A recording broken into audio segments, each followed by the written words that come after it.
Cook with Comali season 6ல இந்த வாரம் பாத்தீங்கன்னா ஒரு எலிமினேஷன் வாரம் இல்லையா? அதனால அட்வான்டேஜ் எந்த அளவுக்கு முக்கியம் அப்படிங்கிறது நல்லாவே தெரியும்.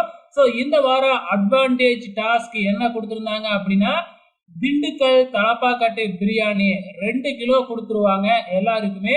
அந்த 2 கிலோவை பாத்தீங்கன்னா கோமாளிகளுக்கு நம்ம குக்குங்க ஊட்டி விடணும். அந்த வகையில எந்த கோமாளி அதிகமா சாப்பிட்டுருக்காங்க அப்படிங்கிறத கணக்கு பண்ணுவாங்க. 2 கிலோ கொடுத்துருக்காங்க இல்லையா? அந்த குறிப்பிட்ட டைம்குள்ள எவ்வளவு சாப்பிடுறாங்களோ மீதியை எடை போட்டு எவ்வளவு சாப்பிட்டுருப்பாங்க அப்படிங்கிறத கணக்கு பண்ணுவாங்க.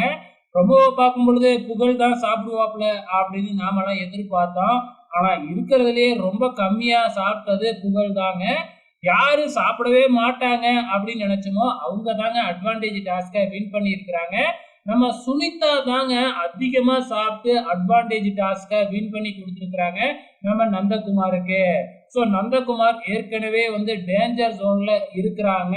ஸோ அவங்களுக்கு எந்த அளவுக்கு இந்த அட்வான்டேஜ் டாஸ்க் யூஸ் ஆக போகுது அப்படிங்கிறது தெரியல.